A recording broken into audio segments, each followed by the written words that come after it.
Vamos a resumir brevemente, en pocas palabras, lo que hemos dicho en la clase pasada, para retomar el hilo de nuestra exposición. En primer lugar, decíamos que toda civilización es, de hecho, una sociedad que puede implicar en su contexto muchas sociedades políticas, varias.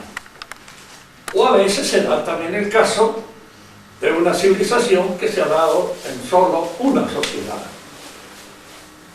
En Grecia eran varias las sociedades que constituían la civilización griega. La civilización latina también abarcó a su vez muchos otros países, muchas otras naciones. Pero por ejemplo, la civilización hebrea fue una sola, y una sola sociedad la que la constituía. En cambio, esa civilización a la que nosotros pertenecemos y que hemos dado en llamar latina, siguiendo una proposición de Félix Konechny, en el cual no es sospechoso de patriotismo latino, puesto que es polaco, de manera tal de que él le llamaba latina porque le parecía más denotativa que occidental. La palabra occidental apunta a un contenido geográfico, el occidente cristiano. Serían esas las naciones principales de esta civilización a la cual pertenecemos, pero no es denotativo del carácter intrínseco de esta civilización. Él decía una cosa que me parece bien razonada, aun cuando se pueda discutir, por supuesto. Si es que era latina porque el lenguaje de todos estos países fue de alguna manera, diríamos así, conducido a su madurez y a su sintaxis acabada por el latín. Y el latín es el idioma que se habló en todos, diríamos así, las minorías dirigentes, inteligentes de todos estos países. Y el habla es aquello con lo cual se piensa, de manera que configura intrínsecamente la sintaxis y el carácter de una manera de pensar. Así que el latín, tanto el latín tradicional pagano como el latín de la Iglesia cristiana, fueron los que constituyeron los elementos de este pensamiento que se dio en todos estos países. Pues aún Polonia, Alemania, los germanos, formaron su sintaxis de acuerdo con la sintaxis latina. Y en el idioma lo esencial es la sintaxis, es decir, es la organización, la composición de la palabra, porque ello significa, en alguna medida, la estructura misma del pensamiento de un lenguaje, de un pueblo. No se puede pensar sin lenguaje, de manera tal de que mantener, dominar, cuidar el lenguaje es esencial en un pueblo. Cuando se descuida el lenguaje, como nos está sucediendo a nosotros, se está descuidando el pensamiento. Se está, diríamos así, barbarizando el pensamiento. Pero de esto vamos a hablar cuando entremos ya en el curso, diríamos así, de la revolución. Habíamos dicho que toda civilización se distingue en dos aspectos fundamentales. Uno, el que le llamaremos estructural, que es la constitución de la familia. La constitución de la familia monógama. Y uno le pregunta, ¿pero todas las civilizaciones son monogámicas? Bueno, puede haberlas poligámicas, diríamos así, en lo que podría haber en ellas de ideal, de constitución familiar. Les recomiendo al que tenga alguna vez la oportunidad, lea una introducción al Corán moderno que ha sido traducido hace relativamente pocos años. Y sé, cuando yo digo pocos años, estoy poniéndome en mi situación, ¿no? De 20 o 30. Y de alguna manera, digamos, muchos de ustedes tal vez todavía no llegan ya a los 30, de manera que les parecerá mucho. Eso en realidad poco para mí. Estoy contemplándolo desde una altura, de una cima calva bastante alta. Decimos entonces que en esa introducción al Corán, por ejemplo, hay una apología de la poligamia. La poligamia nace en un pueblo, pero más bien como una cuestión, diríamos así, un poco patológica. Nace de la guerra y en cierto modo favorece a los hombres que tienen una mayor significación dentro de esa sociedad. Los otros a veces tienen que unirse en cooperativa para tener una sola mujer. Por eso la poligamia está de alguna manera relacionada con la poliandria, que ya no es tan agradable como en el principio parece. La poligamia ofrece una posibilidad a los que tienen dinero y la otra no ofrece ninguna posibilidad, sino ofrece algo bastante turbio y mezquino. Pero se dan estas dos cosas, porque la cantidad de hombres y de mujeres es más o menos semejante, de manera tal de que si no se unen en monogamia, la poligamia significa la acaparación de mujeres por un grupo de hombres, y entonces los demás quedan, diríamos así, como pueden, arreglárselas como pueden. El Corán en ese sentido es amplísimo, porque admite, diríamos, todas las bellaquerías sexuales que puedan darse sin ningún inconveniente. Se va al cielo igual, siempre que se haya muerto uno en una guerra justa, es decir, contra los infieles, contra nosotros o contra todos. Bien, en toda civilización hay entonces una estructura básica que está constituida por la familia. Fijémonos que en nuestra civilización eso ha desaparecido. Algunos dirá, bueno, pero la familia sí sigue, precariamente y como puede. Todos los que tienen una familia más o menos amplia saben la precariedad sobre la cual está constituida. En una sociedad bien organizada, la familia es fundamental. Y entonces es fundamental, en alguna medida, todas aquellas otras cosas que contribuyen a la continuidad y a la fortaleza, a la fortificación de la familia, como el derecho sucesorio. Yo les contaba en la clase pasada que es un dicho de Renan, pero muy bien dicho. Renan por ahí a veces aparece diciendo cosas, porque era inteligente. Podía tener sus inconvenientes, pero era inteligente y cuando pensaba bien. Y decía que el Código Civil de la Revolución Francesa había sido hecho para huérfanos que debían morir solteros. Dice, porque no estaba hecho pensando en la familia. Estaba hecho pensando pura y exclusivamente en el individuo aislado, el individuo solo. El derecho sucesorio es un derecho que de alguna manera está relacionado con la familia. Y esto es importante en la constitución estructural de toda civilización, el que estas cosas existan, se den. Diríamos así, la revolución ha hecho pensar de que la familia son privilegios, etcétera, etcétera. Y de que en realidad son cosas ya superadas y que el progreso ha dejado completamente de lado. Sobre esto también hablaremos en su oportunidad cuando entremos, de hecho, en los procesos de la revolución. Esta es la base estructural de toda civilización, pero al mismo tiempo existe en la civilización, vamos a sintetizar, 5 actividades espirituales fundamentales.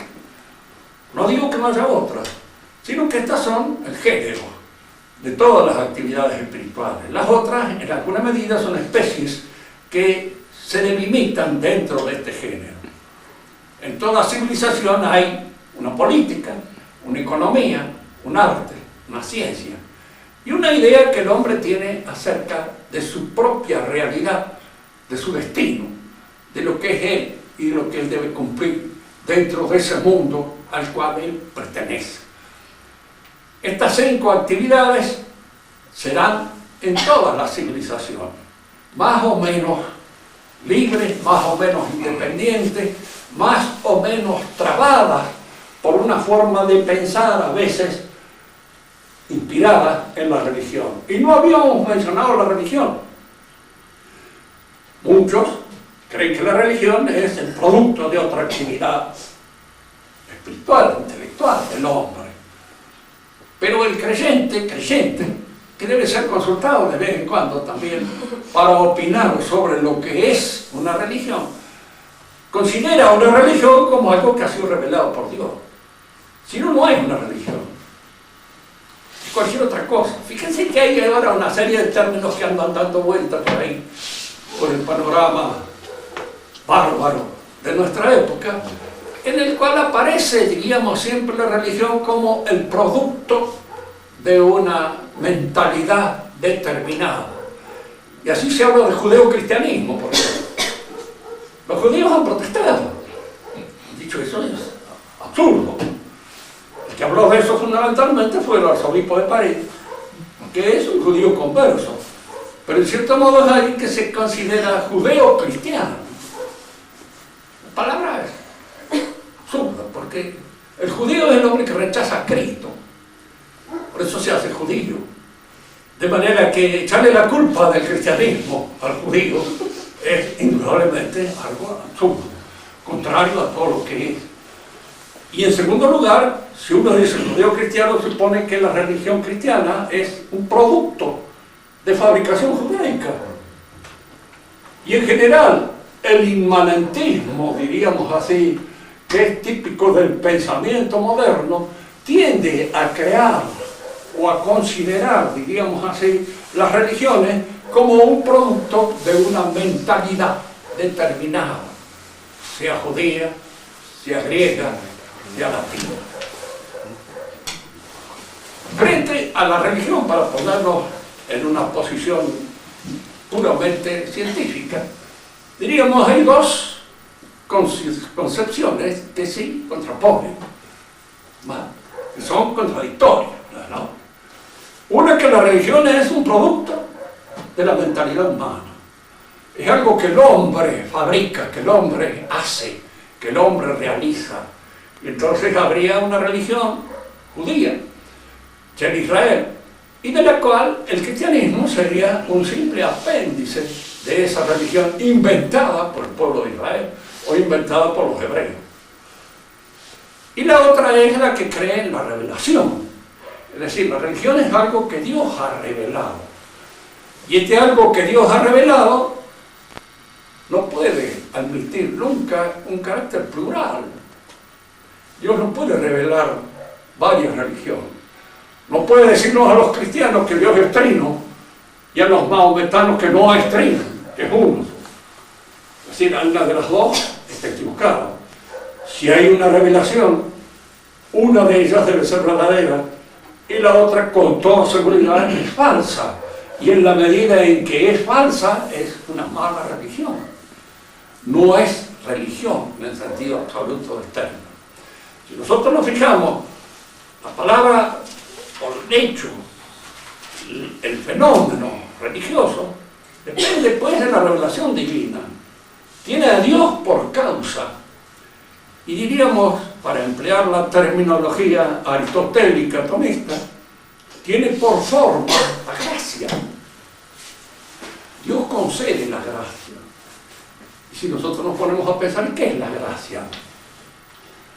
La gracia ontológicamente es una realidad que entra accidentalmente en el hombre, penetra en él como un accidente, pero como un accidente que lo transfigura intrínsecamente y va haciendo de este hombre que cada uno de nosotros es el hombre que de alguna manera espera nuestro Señor que sea.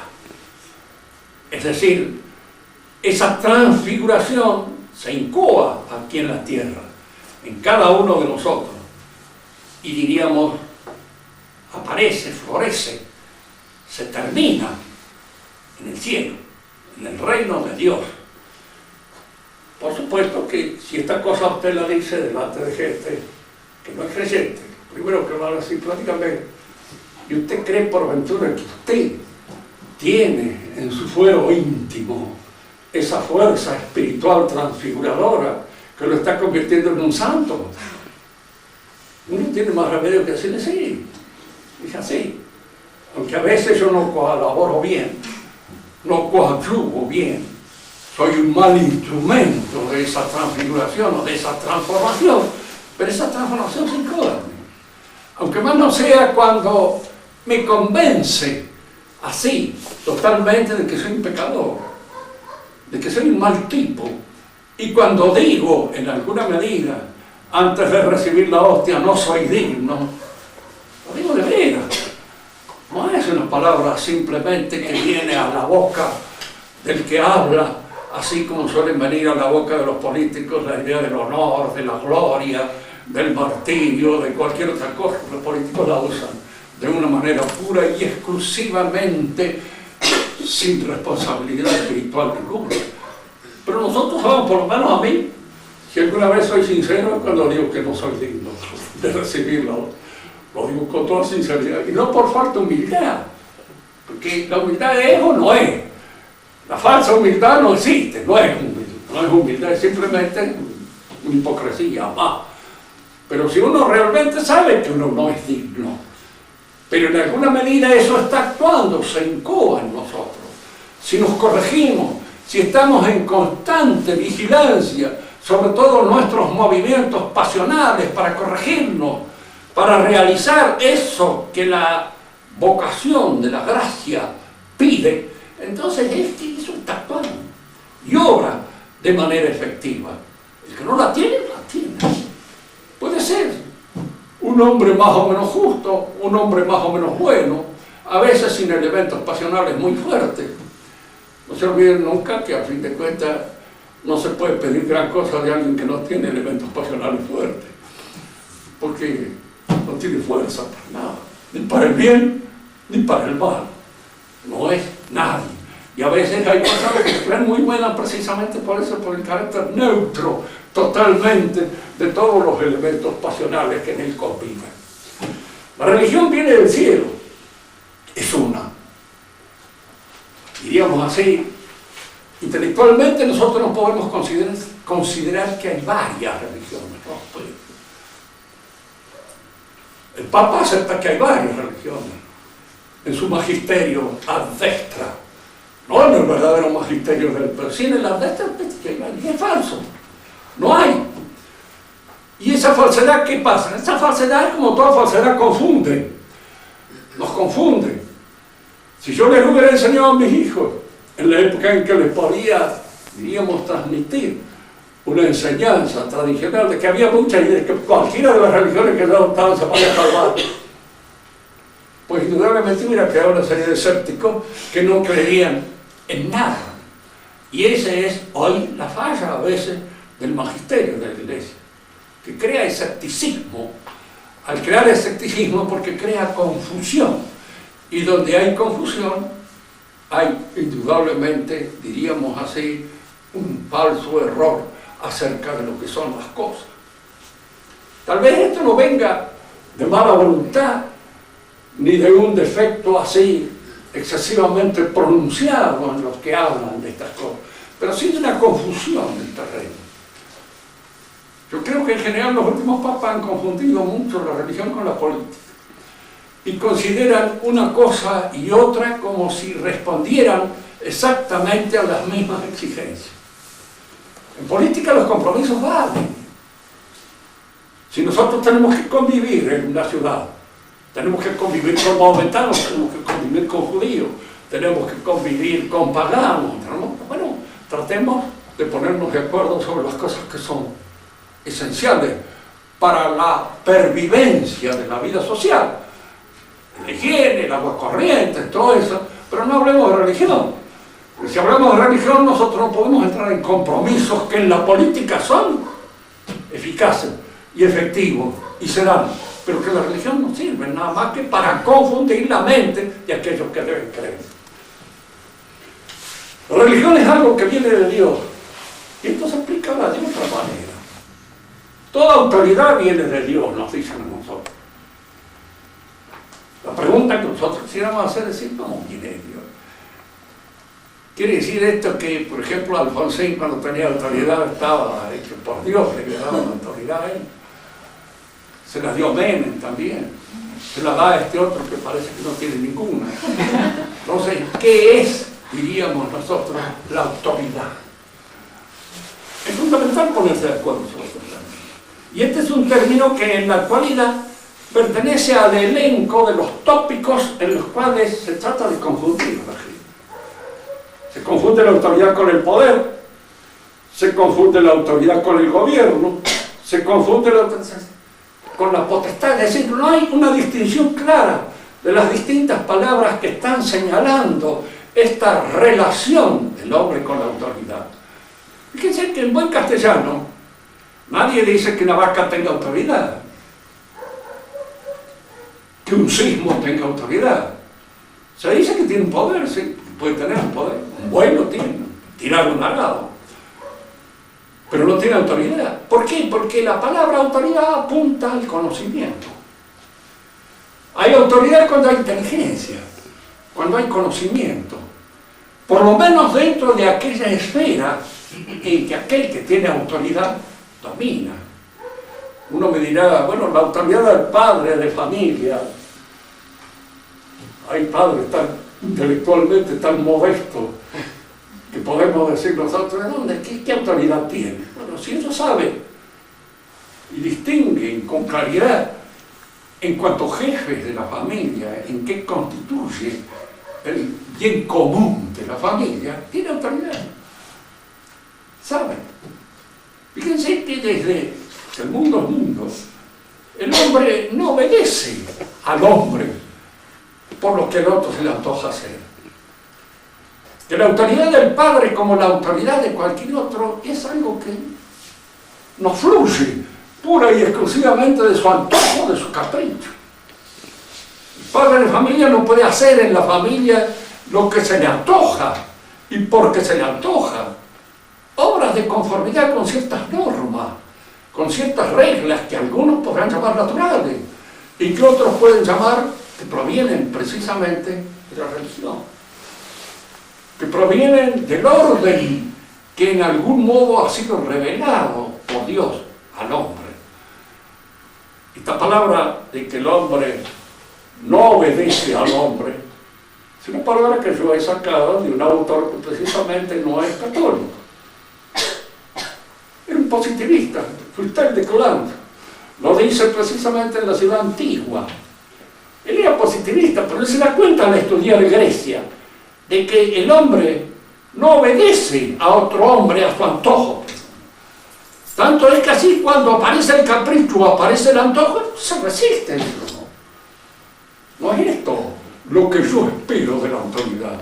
Lo que yo espero de la autoridad es precisamente un acto inteligente, que se conforme con la regla que en alguna medida conduce, maneja la economía de esta situación en la cual nosotros estamos inscritos. La pregunta ahora es decir, ¿por qué decimos que toda autoridad viene de Dios? ¿Por qué no puede venir de nosotros?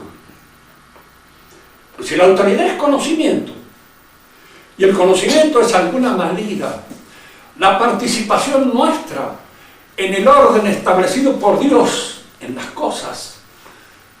Nuestra autoridad está dependiendo de la intimidad, de la certeza de esta participación, de este conocimiento. Hay autoridad cuando hay conocimiento en esta determinada. Tiene autoridad un jefe militar cuando sabe aquello que debe hacerse, cuando conoce eso. Y generalmente la autoridad es reconocida por todos. Una autoridad médica es un hombre que sabe de medicina. Y una autoridad política es un hombre que sabe de política. Y no puede ser alguien que no sabe, no tiene autoridad. Simplemente puede tener el poder, puede tener el gobierno, puede tener muchas de esas otras cosas que se suelen confundir con la autoridad, pero si falta la inteligencia, si falta la capacidad para guiar, para dirigir, para gobernar, falta la autoridad. No hay allí autoridad, porque en alguna medida este hombre se mueve con unas fluctuaciones que indican las fluctuaciones del capricho, las fluctuaciones del antojo o las fluctuaciones de la ignorancia, del que no sabe, del que se está llevando las paredes por delante porque no ve, porque sigue. Fíjense que es fundamental esto porque la autoridad es indudable que crea la obediencia, pero la obediencia tampoco es una pasión ciega. A mí me mandan a sembrar nabos al revés, yo voy, no, usted es un estúpido, para ir a sembrar nabos al revés. Hay que hacer, se obedece cuando en la obediencia uno ve, observa, percibe, diríamos así, el fulgor de la autoridad que está allí. Efectivamente el que manda sabe a dónde manda, y entonces la obediencia es la aceptación, diríamos así, honesta de las órdenes del jefe. No hay una obediencia buena cuando la aceptación no es honesta, cuando yo me doy cuenta que se me está mandando una cosa que es indignante, que no puede ser. Pero una anécdota para que siempre veamos a veces las diferencias que hay entre unas épocas y otras. En el antiguo régimen, las clases dirigentes eran educadas para ser clases dirigentes. El rey era educado para ser rey y la reina para ser reina. Recibieron una educación especial. Y cada uno de los nobles también.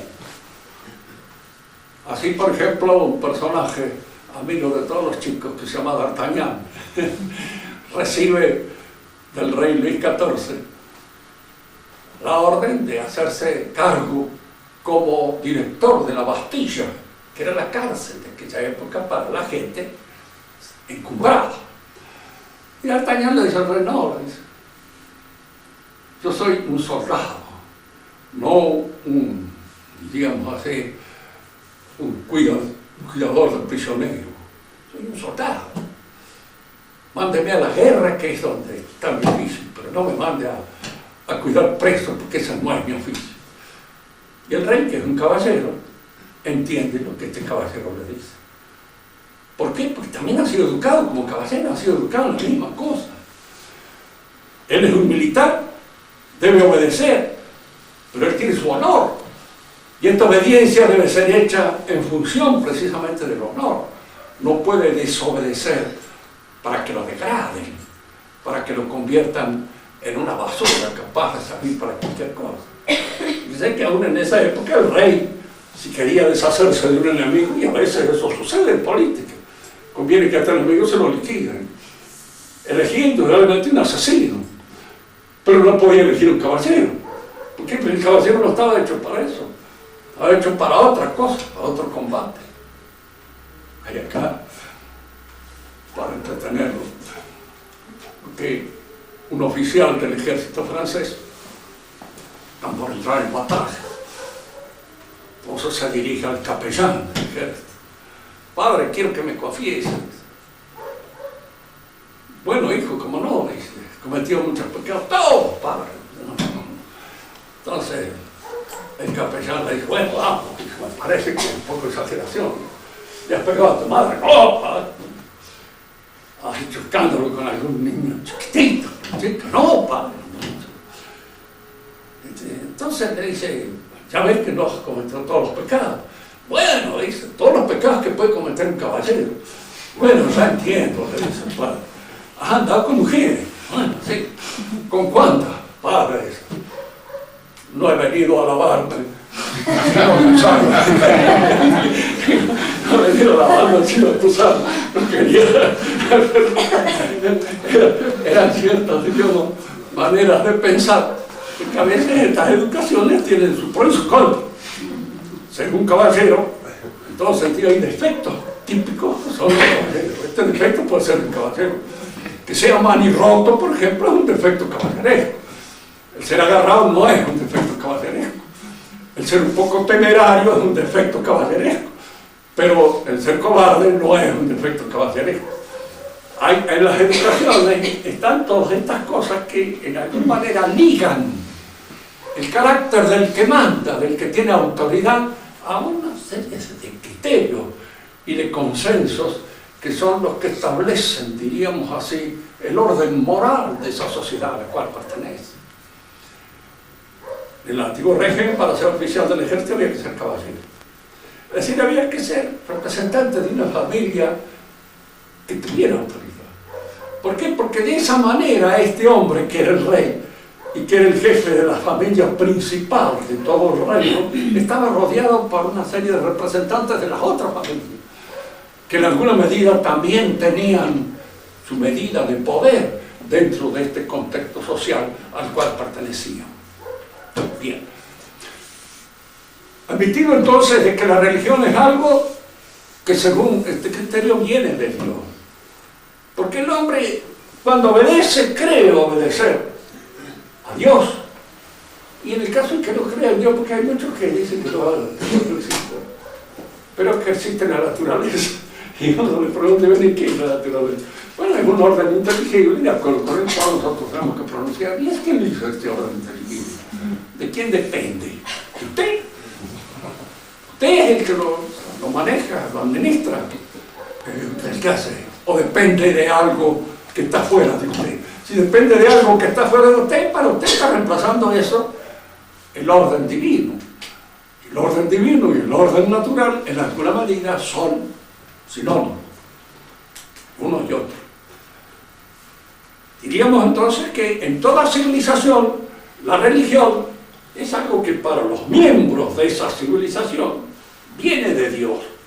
Y que por eso precisamente la mayor parte de las leyes que forjan el contexto moral de esa civilización tienen una dependencia de Dios. ¿Y cuál es el papel que cumple la religión en relación con todas las otras actividades del espíritu? Aquí conviene también hacer una pequeña reflexión. Cada una de estas actividades del espíritu, el arte, la política, la economía, la ciencia, la idea que el hombre tiene de su propia realidad, crean eso que nosotros llamamos valores, valores artísticos, valores económicos, valores políticos, valores científicos y valores humanos, biológicos o antropológicos.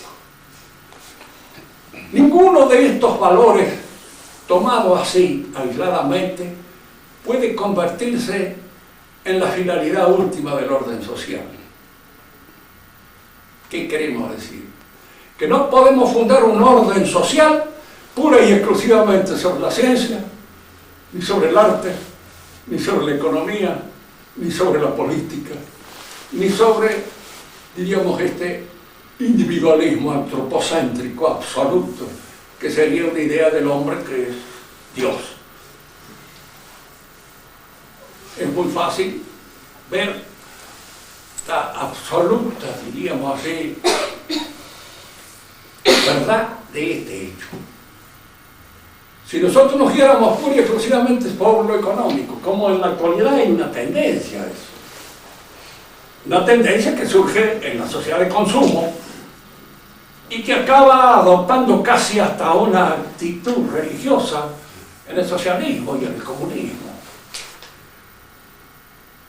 Todo es económico y la finalidad última de la vida está, de alguna manera, determinada por el valor económico.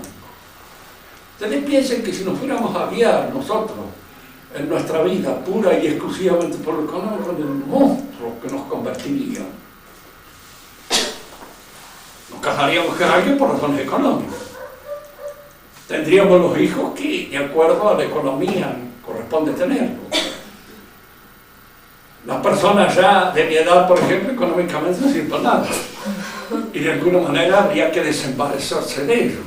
Decir, ¿para qué están acá? ¿Qué necesidad hay de tenerte viejo aquí en la tierra? ¿Qué hacen estos sacerdotes económicamente que a nosotros nos rindan de inmediato un beneficio económico? Ustedes piensen en lo que se convertiría la sociedad. De hecho, si se impone este criterio. Hablo del criterio científico.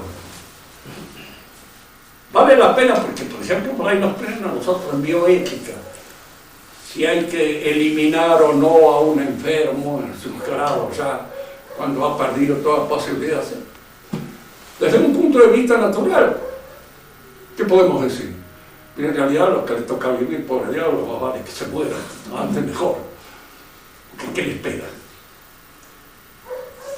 A mi edad, tengo 83 años, ¿qué porvenir tengo?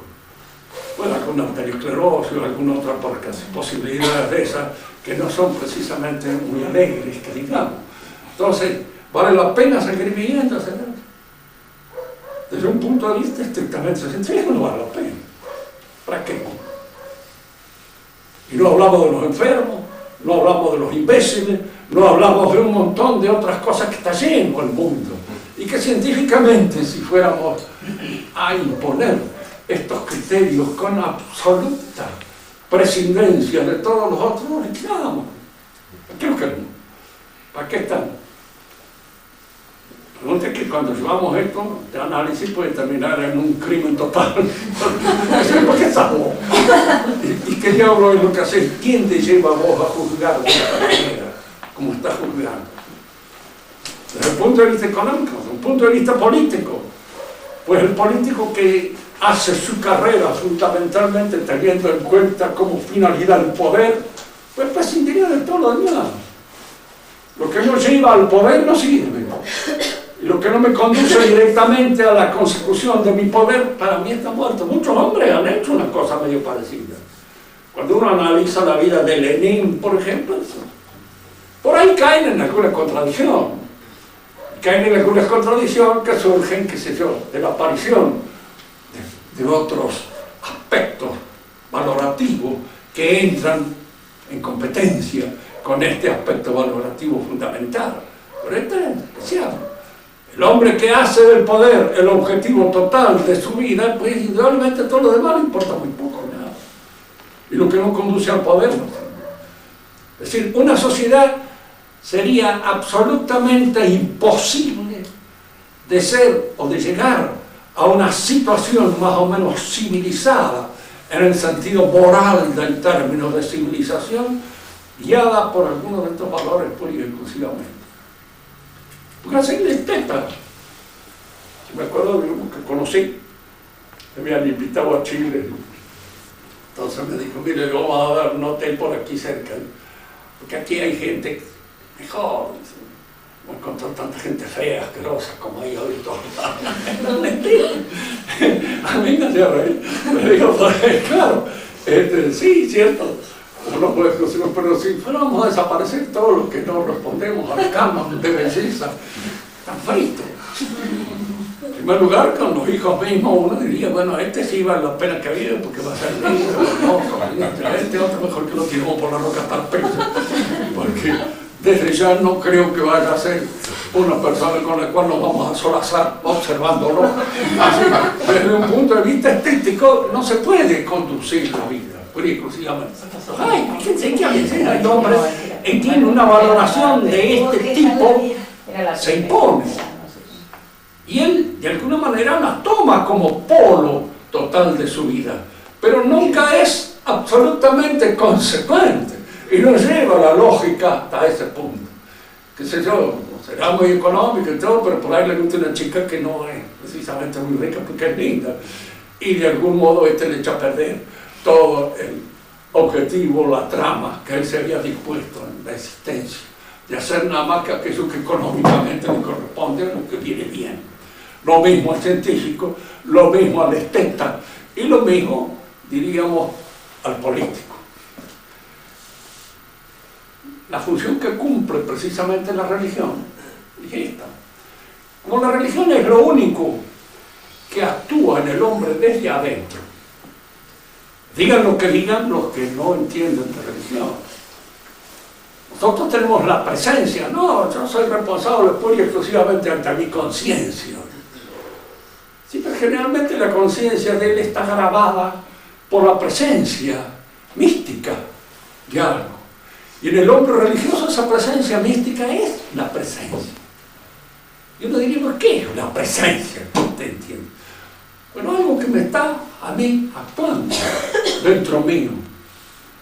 Por ejemplo, la gente que yo quiero, aun cuando yo no esté con ellos, están presentes. Están en alguna medida presentes. Más, Mi comportamiento de algún modo se dirime en función de esa presencia. Yo no puedo hacer esto, ¿qué pueden decir mis hijos? Si me ven, ¿qué puede decir mi esposa? ¿Qué puede decir mi padre? ¿Qué puede decir este tío al que respeto? Cualquier cosa. Son presencias. Y presencias ante las cuales yo, diríamos, arreglo mi interioridad, la compongo, si en alguna medida tiende a descomponerse. Uno dice, bueno, porque la familia ejerce una presión sobre hoy día, como hay una tendencia a liberarse de todo y a librarse de la familia. Pero la familia es mucho más de lo que uno cree. La familia no es solo el padre y la madre, son los hermanos, son los hijos. Y los hijos también son parte de la familia. Y los hijos también ejercen sobre mí una presión. ¿O no? Yo no puedo obrar en cierto modo porque puedo ofenderlos. Y si no quiero ofenderlos, es decir, quiero de alguna manera mantener esa figura que he logrado tener, mal o bien, dentro de ese ámbito familiar en el cual me muevo.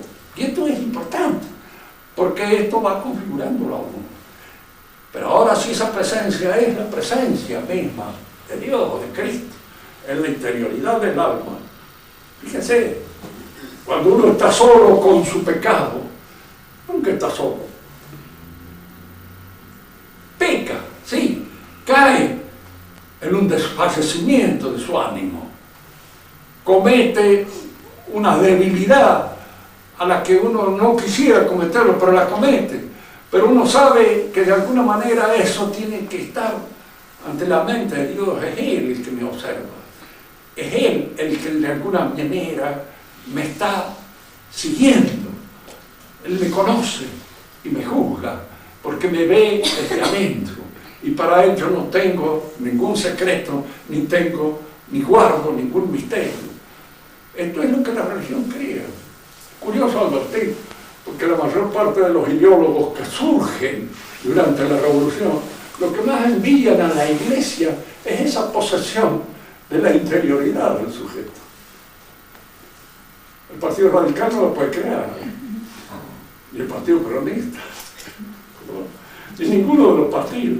¿Por qué? Porque intrínsecamente no existen dentro de cada uno de nosotros. No es anti-polity en que yo de alguna manera me presento, diríamos así, en el Tribunal Supremo. ¿Ok? Dios o no es nada. Y entonces de alguna manera la religión cumple este papel, diríamos, de entrelazar todas las actividades del espíritu y de darles a cada una de ellas su límite y el ejercicio de su auténtica función. Me preguntará el científico, pero nosotros tenemos libertad para obrar sobre cualquier cosa, sí. Una libertad que tiene sus límites, tiene sus puntos fijos. Ya esto vamos a examinar. Teniendo en cuenta entonces este papel que hace la religión desde la interioridad misma del sujeto, y es la que establece la armonía y diríamos hace la jerarquía de los valores, y es la que le da a esos valores su relación jerárquica entre ellos. Esto es superior a aquello, y esto está primero que esto, y esto está después. La religión es la que lo hace. Nosotros, cuando examinamos las religiones, en realidad conocemos en su origen a dos civilizaciones: la hebrea y la nuestra. Esto que llamamos latina o cristiana, si queremos. Esta civilización las conocemos desde su principio, desde el comienzo que la origina. Y el comienzo que origina una y otra es un comienzo religioso. Dios llama a Abraham y le dice: lo voy a hacer padre de una familia innumerable. Como las arenas de las playas se contarán tu descendencia. Esto está escrito en un documento que aparece en la Biblia, que debe ser por lo menos de unos 3.000 y pico de años de antigüedad, 4.000. El documento. Alguien me puede decir a mí, bueno, con esto. Sí, bueno, pero fíjense que lo que dice, con la seguridad con que lo dice y cómo lo que se hace después es cierto. Así efectivamente será. Los descendientes de Abraham, por la fe, son innumerables, millones de hombres, entre maometanos, judíos y cristianos, que de alguna manera se dicen descendientes por la fe de Abraham. En palabras. Yo muchas veces he sacado también a colación el hecho de esas dos chicas judías que se encuentran, una va a visitar a la otra, y la otra le dice, bendita tú entre todas las mujeres, y Dios te llamará bendita por los siglos de la ciudad. Es un documento que pertenece al siglo I de nuestra época. Está referido a dos modestas muchachas de una aldea de Palestina. Y es así se cumple. Cuando la palabra de Dios actúa, es cuando tiene esa proyección absoluta sobre la realidad. Y esa absoluta seguridad de que esto es así. Y de que esto se proyecta y de que esto se sostiene. Y de que esto de alguna manera es real y efectiva. La religión cumple ese papel. El papel de organizar nuestros valores, de darles una jerarquía, una opción. Y como decíamos, son dos las civilizaciones que nosotros conocemos en su origen, la hebrea y la cristiana. Y ahora es curioso advertir otra cosa que le voy a dejar como inquietud para la clase que viene. En la religión hay una promesa, siempre, que indudablemente se cumple según ciertos requisitos. Esa promesa es al mismo tiempo una fuerza y es al mismo tiempo una tentación. A los judíos se les prometió que el pueblo judío iba a traer en sus senos al Mesías, al Salvador del mundo.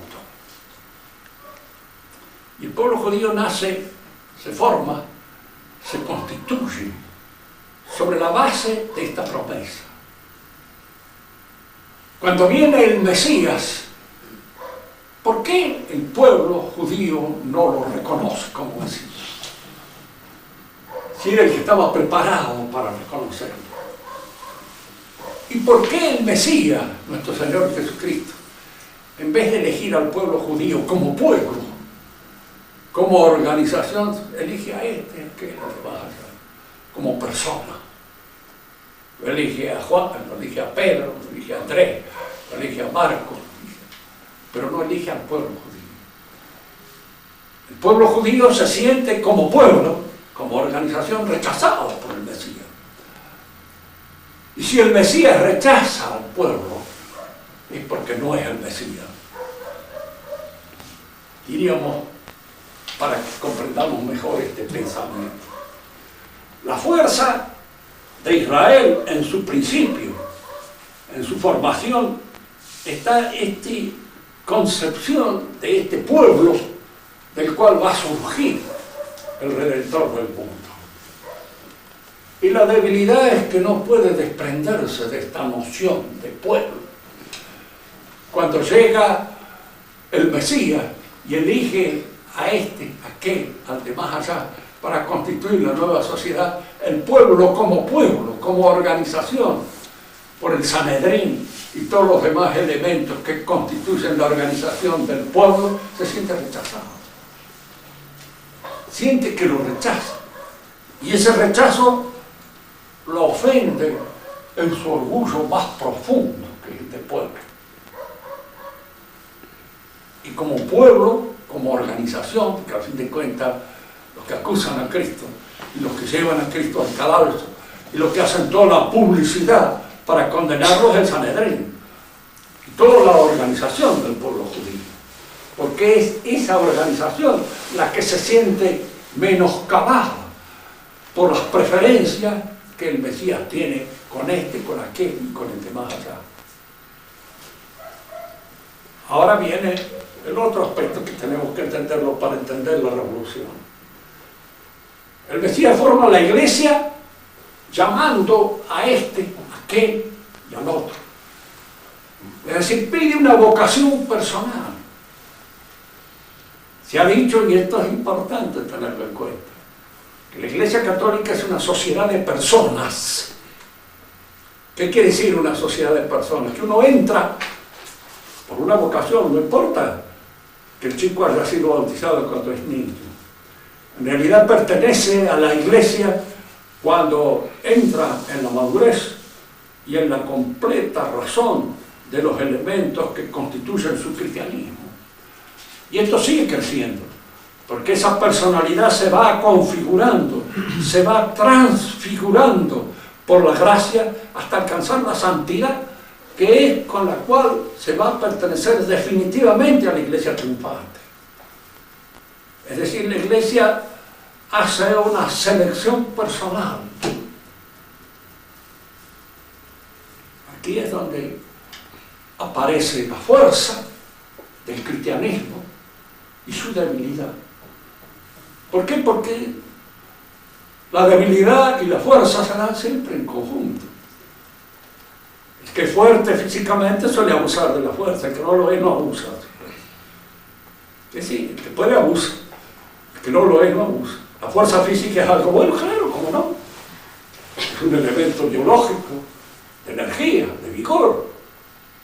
Pero si yo lo uso mal, el ser elegido personalmente es un elemento, diríamos así, que llama a la vocación de esta persona para servir en la Iglesia, pero al mismo tiempo crea en él la idea de que en la persona es donde reside la mayor fuerza, el mayor vigor de toda la religión. ¿Qué es el protestantismo? La interpretación personal de la religión. La religión es lo que yo interpreto, como yo la creo, la fe subjetiva, la fe personal que tengo yo en salvarme. Para Lutero todos los hombres están condenados porque la naturaleza caída es irremediable. Ha caído totalmente y no puede sanarse. Está en las manos del demonio. Lo único que la puede sanar es esa convocación dictatorial de Cristo, que significa la predestinación. Lo llamo a este, lo llamo a aquel. Y la fe en cada uno de estos es lo que en alguna manera lo va a sacar de ese pozo, de ese caos en el que está metido. Fíjese que cuando se pierde la fuerza de esta fe subjetiva en el pensamiento protestante, surge la filosofía protestante. Estaba leyendo hace poco un libro de Unamuno, El sentimiento trágico de la vida, que decía una cosa que es muy cierta. Decía, la filosofía es poesía en el pensamiento protestante. En el nuestro no. En el nuestro es ciencia. Pero el protestante es poesía. ¿Por qué? Porque es creación del sujeto. Soy yo el que, en cierto modo, así como la fe es algo mío, exclusivamente, en mi relación solitaria con Dios, la interpretación que yo hago del mundo, del alma, del hombre, de la vida, es una creación poética mía. Yo me acuerdo, porque he sido profesor en una facultad de filosofía, donde indudablemente el pensamiento tomista estaba representado eso por mí y por algún otro nada más. El resto no era tomista. Entonces los alumnos estaban convencidos de que para ser filósofo había que de alguna manera inventar toda esa cosmología o esa cosmogonía que surgía del pensamiento personal de cada uno. Filosofía es la idea que yo tengo de lo que es el alma, de lo que es el hombre, de lo que es la vida, de lo que es Dios. Y eso se construye como un poema. Es algo mío, algo personal mío. No es ciencia. Para nuestro pensamiento es ciencia, porque es algo que surge, diríamos así, a través del lenguaje común, bien hablado. Para el pensamiento filosófico moderno hay que inventar un lenguaje que en alguna manera transcriba todos los elementos subjetivos que penetran en mi construcción filosófica. Y esto surge del protestantismo. La primera, entonces, revolución que existe en el mundo de nuestra civilización es esta, la del protestantismo. Y surge como una exageración, como un enloquecimiento de la idea cristiana de persona. Chesterton decía una cosa, que para entender la revolución hay que tenerla siempre en cuenta. La revolución son ideas cristianas enloquecidas. Y una de las ideas cristianas enloquecidas es esta, diríamos así, fortalecimiento de la personalidad que surge por la elección, ¿cierto? Cada uno de nosotros es convocado por la fe, por la gracia, a formar parte de la iglesia. Pero eso no quiere decir que cada uno de nosotros es una especie de centro en función del cual se organiza toda la realidad. En la próxima clase aclararemos mejor esto y sobre todo dejo aquí una cosa. En la civilización hebrea y en la civilización cristiana hay que entender todavía otra cosa. La civilización hebrea es sacral. Todas las actividades del espíritu están determinadas por criterios religiosos. Todas. La economía, la política. Fíjense que cuando quieren elegir un rey, es el profeta el que de alguna manera los lleva a la idea del rey. Siempre bajo la admonición de Dios. Y en nuestra civilización no, porque nosotros hemos formado nuestra civilización sobre la base de la civilización greco-latina, no sobre la civilización griega. Entonces, cada una de las actividades del espíritu nuestro, la economía, la política, la ciencia, el arte y la idea del hombre, son, diríamos así, actividades que se dirigen de acuerdo con la economía íntima que nos rige. Es decir, lo que es verdad en política es aquello que efectivamente surge como una connotación, como una deducción surgida de lo que es la política. En ciencia lo mismo. Esto es verdadero en ciencia porque así se ha averiguado, porque así se ha investigado.